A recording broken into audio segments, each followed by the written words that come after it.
Assalamualaikum warahmatullahi wabarakatuh.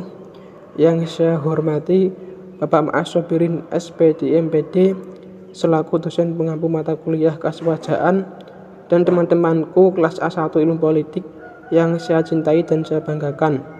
Marilah kita panjatkan puja dan puji syukur kehadirat Allah Subhanahu wa taala yang telah memberikan rahmatnya serta hidayahnya kepada kita di pagi hari ini, sehingga kita dapat berkumpul di bulan Ramadan ini tanpa kekurangan apapun. Selawat serta salam tidak lupa senantiasa kita haturkan kepada junjungan kita Baginda Nabi Agung Muhammad SAW yang senantiasa kita nantikan syafaatnya kelak di yaumul qiyamah. Amin ya rabbal alamin.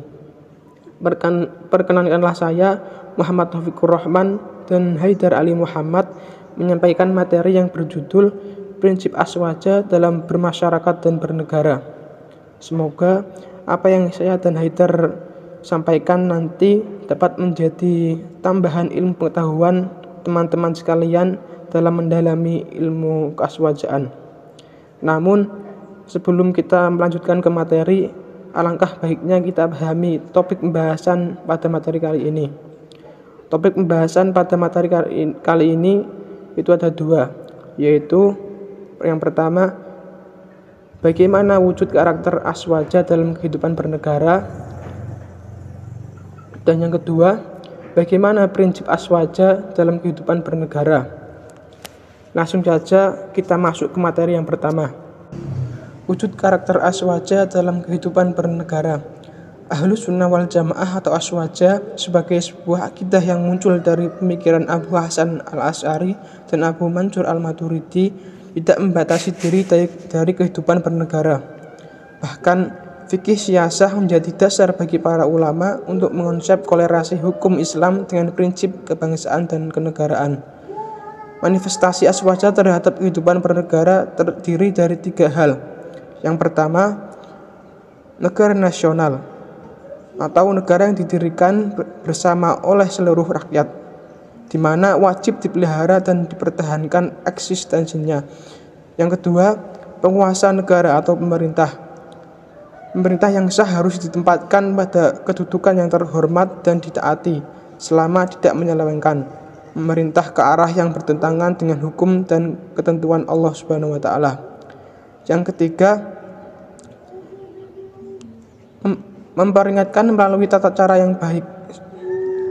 Kalau terjadi kesalahan dari pihak pemerintah, cara memperingatkannya harus melalui tata cara yang sebaik-baiknya.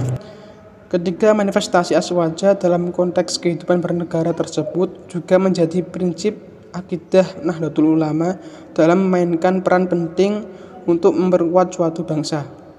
Dalam buku yang berjudul Hitah Nadliyah yang dikarang oleh salah satu penyusun naskah Hitah NU, yaitu Kiai Haji Ahmad Siddiq, menjelaskan tentang perwujudan atau manifestasi Ahlus Sunnah wal Jamaah dalam konteks kehidupan bernegara, yang dimana manifestasi tersebut sangat terkait dalam kedudukan negara yang didirikan atas dasar tanggung jawab bersama sebagai sebuah bangsa, sikap terhadap kedudukan pemimpin, dan etika ketika pemimpin perlu diingatkan atas kesalahannya. Untuk materi selanjutnya akan disampaikan oleh Haidar Ali Muhammad. Baik, Assalamualaikum warahmatullahi wabarakatuh. Sebelumnya saya ucapkan terima kasih kepada Mas Taufik atas pemaparannya tadi. Nah, sebelumnya perkenalkan, nama saya Haidar Ali Muhammad. Saya di sini mau melanjutkan presentasi dari Mas Taufik tentang apa saja sih prinsip-prinsip aswaja dalam kehidupan bernegara dan bermasyarakat.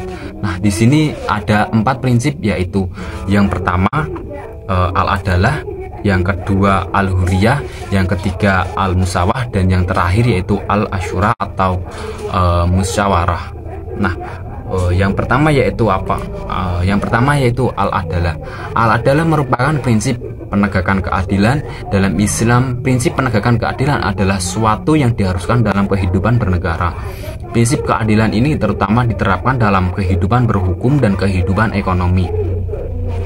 Nah, misalkan gini, teman saya, ya si A dan si B katakanlah, mempunyai permasalahan.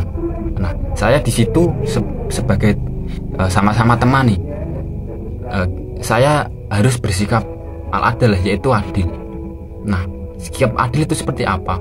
Bukan memihak bukan memihak si A atau si B. Nah, saya itu harus memilih jalan tengah, yaitu dengan apa? Dengan mencari jalan keluar bersama.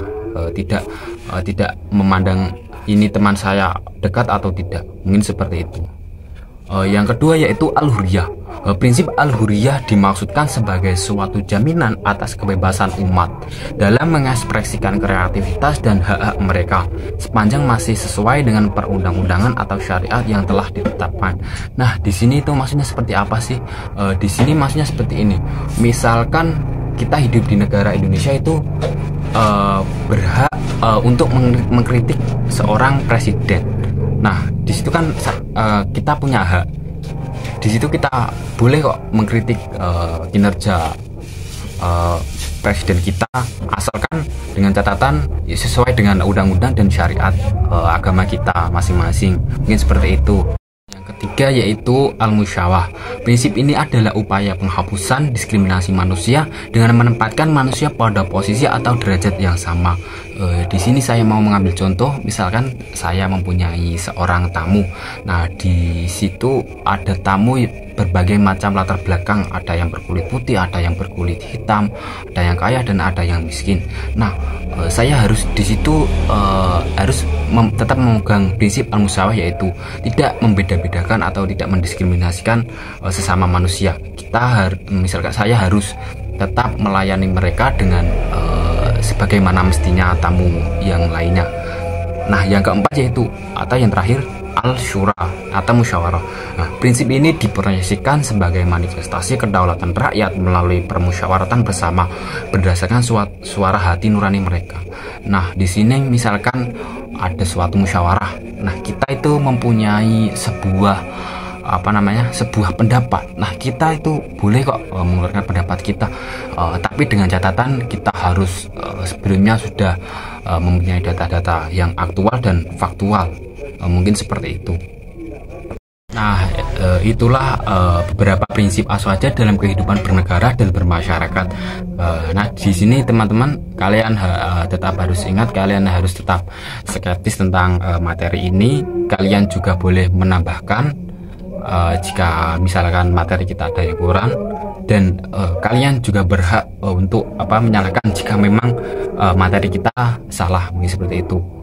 Kurang lebihnya mohon maaf jika ada tutur kata kita yang tidak mengenakan, mohon dimaafkan. Mungkin cukup seperti itu. Terima kasih. Wassalamualaikum warahmatullahi wabarakatuh.